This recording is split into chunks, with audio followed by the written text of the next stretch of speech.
जिल्ह्यातील सर्व क्षेत्रांवर निर्विवादपणे निडरपणे आपला प्रभाव सिद्ध केलेला दैनिक जनप्रवासचा वर्धापन दिन सोहळा आज वेलणकर मंगल कार्यालयात मोठ्या दिमाखात साजरा झालाय। स्थानिक अस्मिता आणि भावनांचं प्रतीक म्हणून दैनिक जनप्रवास सांगलीत बातम्यांचा राजा म्हणून वावरतो। त्याच्या सिंहगर्जनेने अन्यायाला वाचा फुटते आणि जनतेला सुरक्षिततेची खात्री मिळते अशा भावना प्रमुख पाहुण्यांनी शुभेच्छा देताना व्यक्त केल्या। जिल्ह्यातील सामाजिक, राजकीय, शैक्षणिक, औद्योगिक, सांस्कृतिक, कृषी, सहकार, ग्रामविकास, वैद्यकीय, प्रशासकीय क्षेत्रांसह विविध मान्यवरांनी दैनिक जनप्रवासवर शुभेच्छांचा वर्षाव केलाय। समूह संपादक संजय भोकरे आणि अंबाबाई तालीम संस्थेचे उपाध्यक्ष सिद्धार्थ भोकरे यांनी शुभेच्छा स्वीकारल्या। राजकारण, उद्योग, क्रीडा, प्रशासन, पोलीस दल अशा विविध क्षेत्रात लखलखणारे तारे अवतरलेत। संध्याकाळी 5:30 वाजल्यापासूनच मान्यवरांची मांदियाळी जमू लागली होती।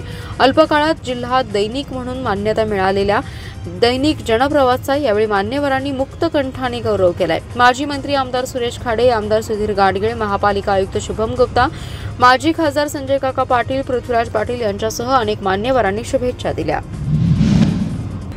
महाराष्ट्र, कर्नाटक आणि आंध्र राज्यातील लाखो भाविकांचं श्रद्धास्थान आणि धनगर समाजाचे आराध्य दैवत असलेल्या कवटेमंकाळ तालुक्यातील आरेवाडी श्री बिरोबा मंदिराच्या विकासासाठी जास्तीत जास्त निधी उपलब्ध करून मंदिराचा चांगल्या प्रकारे विकास करण्यासाठी प्रयत्न करणार असल्याची ग्वाही विधान परिषदेचे सभापती राम शिंदे यांनी दिली आहे। कवटेमंकाळ तालुक्यातील आरेवाडी येथील बिरोबा वनात विधान परिषदेचे सभापती राम शिंदे यांनी सहकुटुंब बिरोबाचं दर्शन घेतलं। यावेळी ते बोलत होते। जतचे आमदार गोपीचंद पडळकर आणि सांगलीचे आमदार सुधीर गाडगीळ यावेळी उपस्थित होते। सभापती राम शिंदे म्हणाले की मी यापूर्वी आलो त्यावेळी निधी उपलब्ध करून देण्यात आला होता, त्यातून मंदिर परिसरात कामे झालेत। आता देवस्थान समितीच्या वतीने 5 कोटी रुपये निधीची मागणी केली आहे, ती मी निश्चित पूर्ण करून निधी देण्याचं काम केलं जाईल। पुढच्या वेळी देवास येताना काहीतरी घेऊनच येईन असं सांगितलंय। सभापती शिंदे दुपारी 2:30 वाजण्याच्या सुमारास हेलिपॅडवर बिरोबा वनात दाखल झाले। त्यांच्या समवेत आई, पत्नी आणि मुलासह बिरोबा देवाचं दर्शन घेतलं आणि महाराष्ट्रातील दीन, दुबळे, वंचित, शोषित समाजाला न्याय देण्याचं काम हातून घडावं, अधिक चांगलं काम करण्याची शक्ती मिळो अशी प्रार्थना बिरोबा देवाच्या चरणी केली आहे। महापालिका प्रशासन आणि ठेकेदार यांच्या निष्काळजीपणामुळे मिरजेतील गणेश तलावातील दूषित पाण्यामुळे मासे मृत्युमुखी पडल्याच्या निषेधार्थ दलित महासंघाच्या वतीने हातात मासे घेऊन महापालिकेवर मोर्चा काढण्यात आलाय। या मोर्चात कार्यकर्ते मासे घेऊन प्रशासनाच्या विरोधात घोषणा देत सहभागी झाले होते। उपायुक्त वैभव साबळे यांना निवेदन देण्यात आले। गारपीट चौकातून काढलेला हा मोर्चा महापालिकेवर समारोप झाला। मिरजेचा ऐतिहासिक तलावावर आतापर्यंत कोट्यवधी रुपये खर्च करून दूषित पाण्यामुळे मासे मृत्युमुखी पडतात। या शहरात वर्षातून एकदा पिणाऱ्या आराध्य दैवत गणपतीचं विसर्जन सुद्धा केलं जातं, पण या गणेश तलावाची देखरेख करणारा ठेकेदार नुसता बिले अदा करण्यात मग्न असून त्याच्याकडे ठेकेदाराचे पूर्णपणे दुर्लक्ष आहे। याच मिरजेत या तलावात काही दिवसांपासून शेकडो मासे मरण पावलेत, परंतु याकडे अधिकारी आणि ठेकेदार यांनी कहर करत सदर माशांच्या मृत्यूकडे दुर्लक्ष केले गेले। संबंधित प्रदूषण विभागानेही महापालिका अधिकाऱ्यांवर कोणत्याही पद्धतीची कारवाई केली नाही।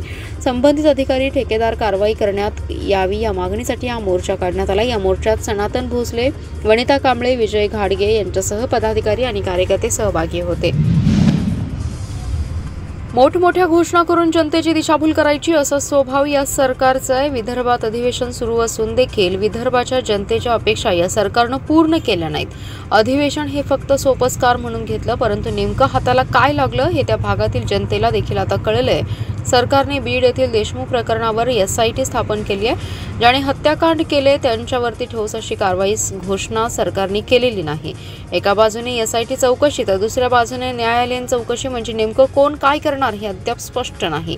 या हत्याकांडाबाबत लोकांच्या मनात अत्यंत अस्वस्थता आहे, त्यामुळे लोकांमधून संताप व्यक्त होत असल्याची टीका राष्ट्रवादी शरद पवार पक्षाचे प्रदेशाध्यक्ष जयंत पाटील यांनी केली आहे। जयंत पाटील ह्या सांगलीमध्ये एका कार्यक्रमासाठी आले असता त्यांनी माध्यमांशी संवाद साधलाय। दरम्यान मी पालकमंत्री व्हावे हे माझ्या हितचिंतकांना फक्त वाटतं, बाकी कोणी बोलत नाही अशी मिश्किल टिप्पणी देखील त्यांनी यावेळी बोलताना केली आहे। सांगलीमध्ये आज परभणी येथे सोमनाथ सूर्यवंशी या भीमसैनिकाचा खून करणाऱ्या संबंधित पोलिसांचा आणि डॉक्टर बाबासाहेब आंबेडकर यांचा अवमान करणाऱ्या गृहमंत्री अमित शहा यांच्या निषेधार्थ आज डेमोक्रेटिक पार्टी ऑफ इंडियाच्या वतीने मोर्चा काढण्यात आला होता। यावेळी डेमोक्रेटिक पार्टी ऑफ इंडियाचे संस्थापक अध्यक्ष प्राध्यापक सुकुमार कांबळे बोलताना म्हणाले, सोमनाथ सूर्यवंशी या आंदोलनकर्ता भीम सैनिकाचा पोलिसांच्या मारहाणीत मृत्यू झाला असताना सुद्धा महाराष्ट्राचे मुख्यमंत्री फडणवीस यांनी सोमनाथचा मृत्यू पोलिसांच्या मारण्यात झालाच नाही या वक्तव्याचा निषेध करण्यात आलाय। त्याचबरोबर केंद्रीय गृहमंत्री अमित शहा यांनी डॉक्टर बाबासाहेब आंबेडकर यांच्याविषयी गरळ ओकली अशा या गृहमंत्री अमित शहा यांचा निषेध नोंदवत आंबेडकर आंबेडकर असे जप करत सांगली शहरातील प्रमुख मार्गावरून मोर्चा काढण्यात आलाय। केंद्रीय गृहमंत्री अमित शहा यांनी तातडीने राजीनामा द्यावा तसेच परभणी येथील घटनेत दोषी असणाऱ्या पोलीस आणि अधिकाऱ्यांवर कठोर कारवाई करण्याची मागणी केली आहे। यावेळी शिव फुले शाहू आंबेडकर साठे चळवळीतील कार्यकर्ते मोठ्या संख्येने उपस्थित होते। सांगली आपल्या हक्कांप्रती प्रत्येक ग्राहकाने सजग राहणं आवश्यक आहे। त्याचबरोबर ऑनलाईन सेवा उत्पादने घेताना डिजिटली साक्षर होण्याची गरज अपर जिल्हाधिकारी डॉक्टर स्वाती देशमुख पाटील यांनी आज येथे व्यक्त केली आहे। राष्ट्रीय ग्राहक दिनानिमित्त आयोजित कार्यशाळेच्या अध्यक्षस्थानावरून त्या बोलत होत्या।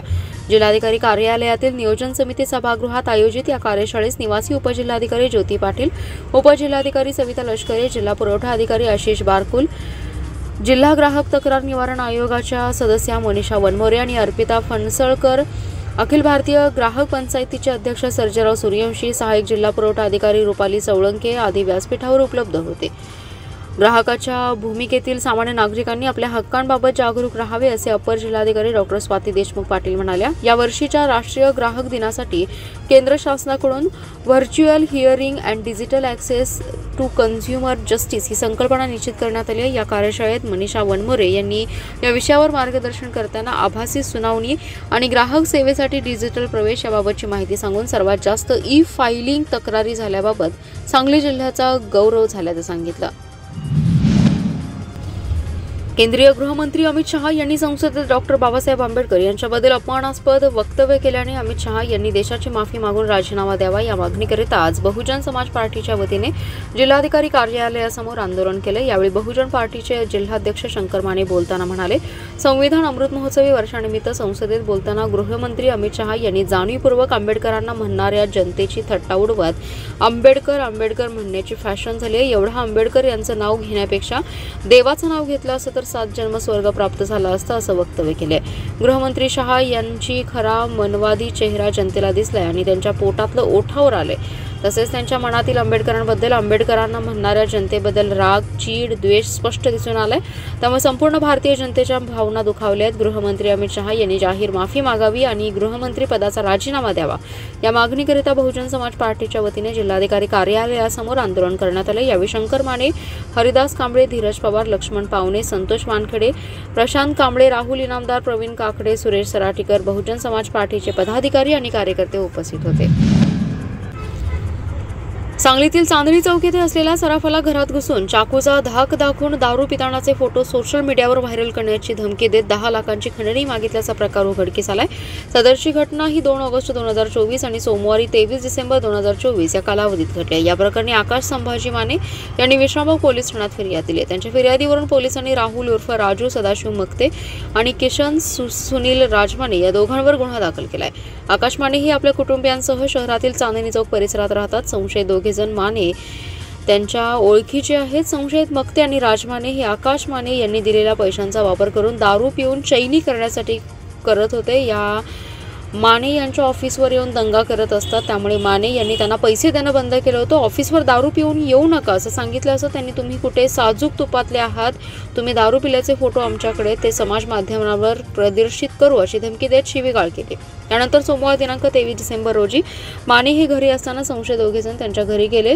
हेडरूमला लाथ मारून हातातील चाकू दाखवून आज संध्याकाळपर्यंत 10 लाख रुपये दे आणि सांगली सोडून जायचं नाही तर ठार मारणार, तुझी मक्तेगिरी चालू देणार नाही अशी धमकी देऊ लागले।